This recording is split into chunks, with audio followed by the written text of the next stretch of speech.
The Ag Week Soil Health Minute is sponsored by the North Dakota Corn Council and the North Dakota Soybean Council.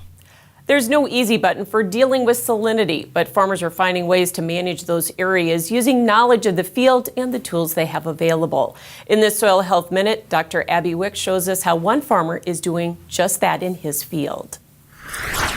When it comes to managing salinity, sometimes you just have to split the field and use the tools that you have. So what do I mean by split the field? Well, in this case, this farmer is choosing to put soybean on the north part of the field that is not salt affected, and he's using cereal rye as his tool on the part of the field that is salt affected.